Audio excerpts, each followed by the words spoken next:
Hai, selamat datang di Prigi Techno Channel bersama gue Nata. Di video kali ini gue akan unboxing dan memberikan tutorial bagaimana cara melakukan setting access point. Dan di sini sudah ada produk yang akan gue unboxing. Ini adalah sebuah perangkat network atau disebut juga sebagai WiFi router. Dan tentu juga yang perlu teman-teman ketahui, WiFi router itu terdiri dari dua jenis. Ada yang berfungsi sebagai modem dan WiFi router sekaligus, ada yang hanya berfungsi sebagai WiFi router saja. Dan untuk produk yang akan gua review di video kali ini adalah jenis WiFi router saja, jadi tanpa modem. Dimana tujuan kenapa gua memilih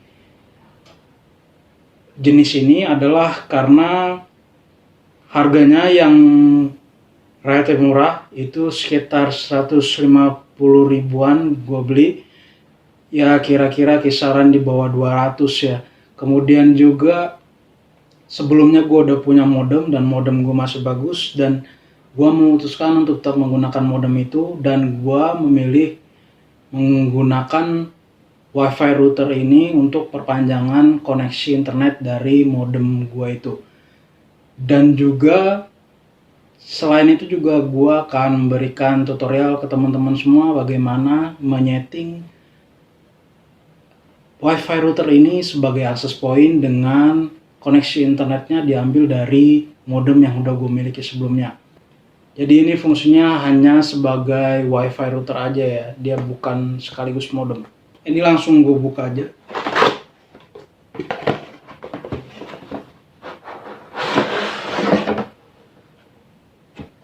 Oke, di dalam boxnya itu sendiri ada WiFi routernya. Dia udah dilengkapi dengan, sudah dipasang dengan dua buah antena ya. Antenanya ini nggak bisa kita lepas, jadi dia udah permanen. Cuman kita bisa menggeser aja posisinya kiri kanan atau depan belakang. Dan untuk materialnya sendiri ini plastik ya, dan bobotnya juga enteng banget ini. Kemudian untuk di bagian belakang ini ada beberapa port. Yang orange ini ada 4 buah port, Ethernet port. Ini fungsinya untuk local area ya, local area network atau LAN. Dan satu lagi yang warna biru. Yang warna biru ini untuk WAN-nya, wide area network. Di sini yang bisa digunakan sebagai sumber internet nanti. Jadi modem kita dikoneksikan ke sini, SIM WiFi router jadikan access point, bisa melalui kabel Ethernet atau bisa juga melalui WiFi. Jadi tanpa kabel juga bisa. Kemudian yang paling pojok ini tombol power, dan ini ada tombol resetnya. Jadi teman-teman bisa pakai tombol ini kalau settingannya udah mulai udah teman-teman utak-atik tapi pengen dibalikin lagi ke settingan awal, bisa pencet ini. Dan kemudian juga di bagian belakangnya ini itu ada modelnya ya, seperti yang gue sebutkan tadi, itu ada EN020, terus ada serial numbernya juga. Kemudian juga ada keterangan untuk default accessnya. Di sini ditulisnya ttp://tp-link wifi.net, atau juga bisa diakses melalui IP. Jadi bisa dua, bisa pakai domain.net kemudian atau juga pakai IP. Dan juga di sini ada nama SSID-nya default yang nanti teman-teman bisa ubah atau ganti sesuai selera supaya bisa nemuin dengan gampang nanti yang mana sih WiFi router yang udah kita setting atau yang kita punya. Kalau biasanya itu di sekitar kita banyak juga yang pakai WiFi. Terus juga ada pin password defaultnya, teman-teman juga bisa lihat informasinya di belakang ini.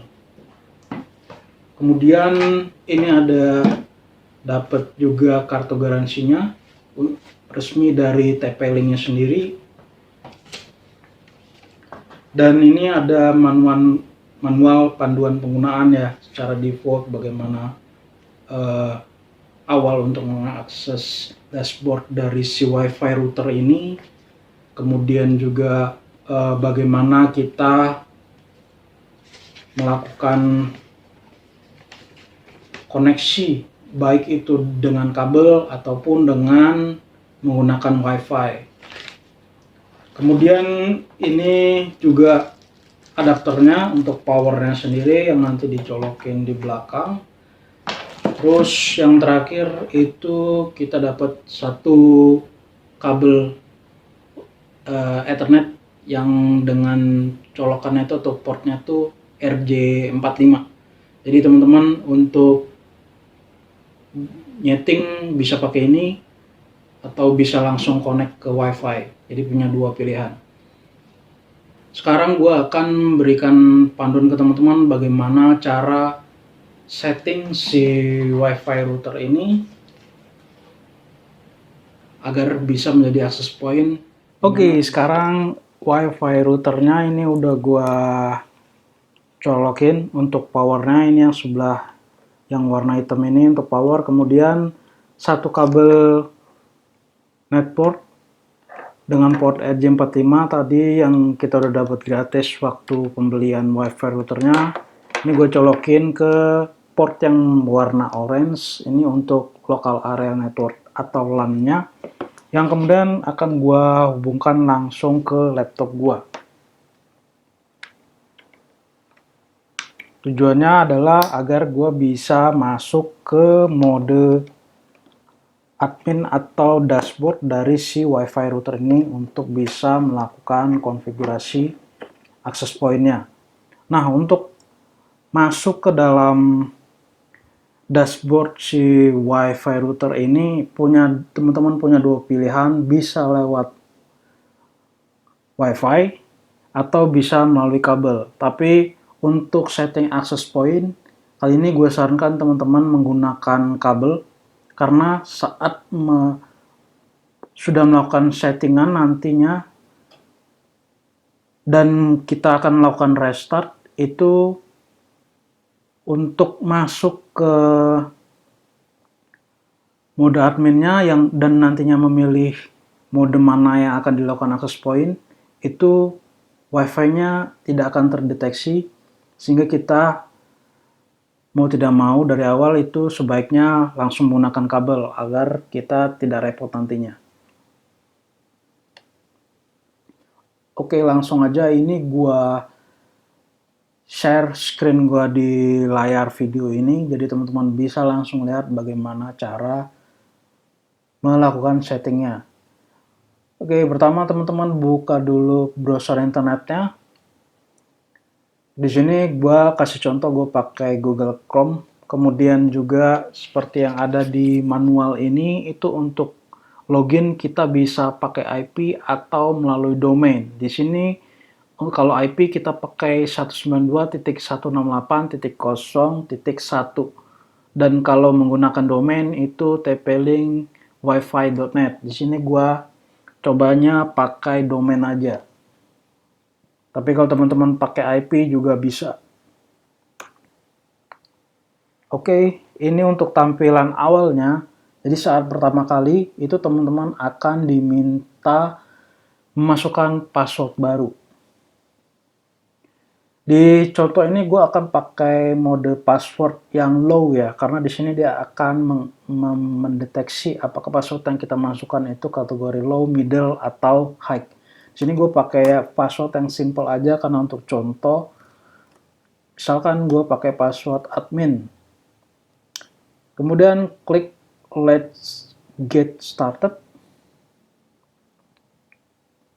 Dan ini menu tampilan utama yang akan teman-teman temui nantinya.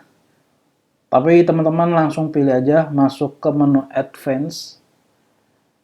Dan tahap pertama yang akan dilakukan yaitu masuk ke menu Operation Mode. Nanti di sini akan ada 3 menu pilihan, yaitu router, current mode, default ya, settingan default awal saat kita beli, itu akan terpilih sebagai router, menu yang atas. Kemudian ada yang kedua access point, yang ketiga ada range extender. Karena gua akan mengkoneksikan modem gua itu melalui WiFi, tidak menggunakan kabel ya, ke port one yang warna biru di belakang ini. Jadi gue pilihnya range extender. Setelah pilih, kita klik save, dan dia nanti akan loading ya. Loadingnya cukup lama, jadi video ini gue cepetin supaya durasinya nggak terlalu lama untuk menunggu.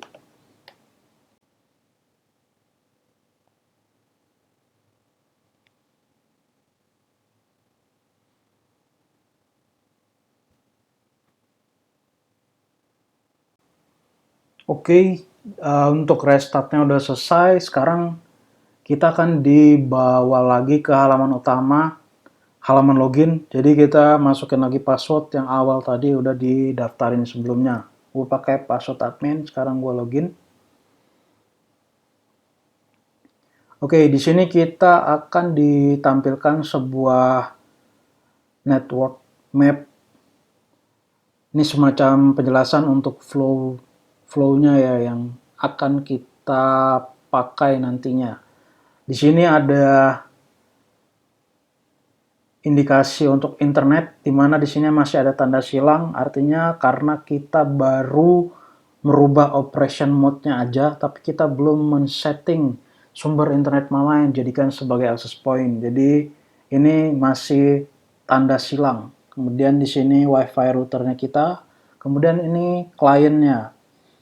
Bisa klien melalui kabel yang kita colokin di belakang sini. Ini tersedia ada 4 ya.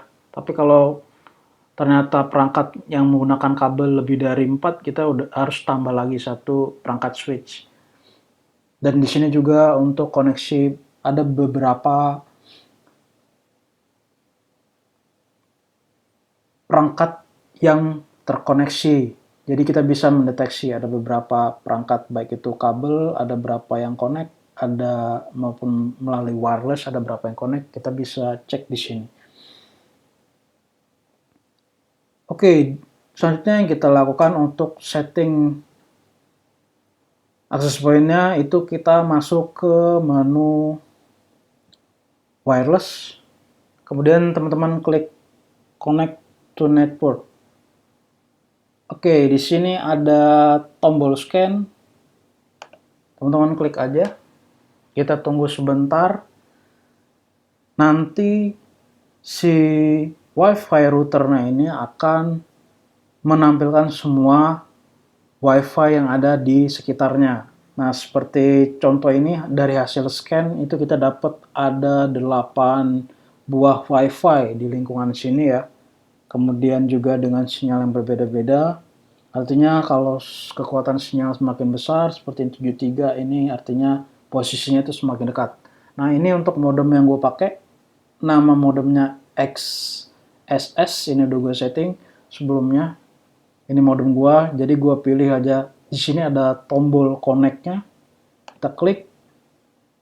Nah, di sini teman-teman bisa dua pilihan, mau pakai nama yang sama atau kasih nama untuk pembeda, mana yang modem, mana yang WiFi router.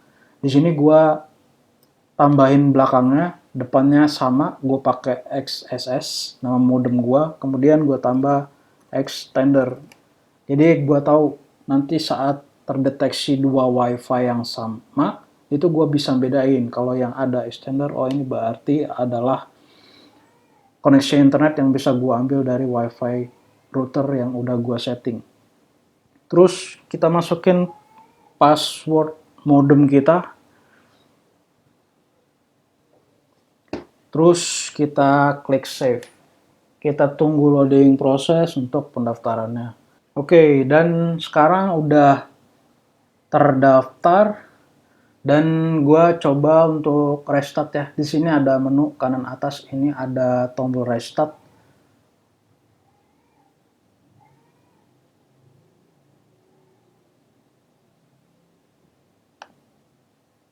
Gue coba restart.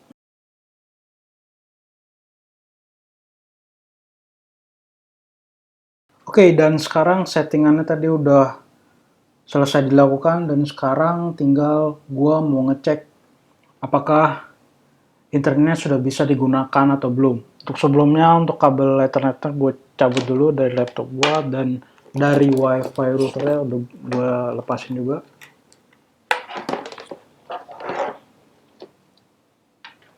Oke, sekarang gue coba nyalain wifi di laptop gue, dan sekarang untuk tadi modem gue ini yang pertama, dan ini yang kedua adalah si wifi router tadi yang udah di setting sebelumnya. Sekarang gue pilih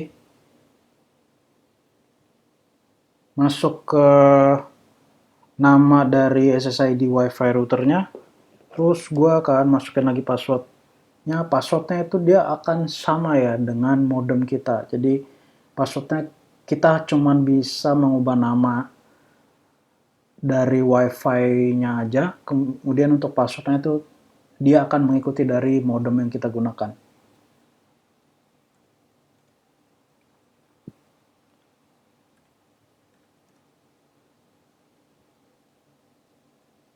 Oke, dia udah centang, udah koneksi. Sekarang gue coba buka Google. Oke, berarti sekarang udah berhasil ya untuk internetnya sendiri. Coba gue buka YouTube.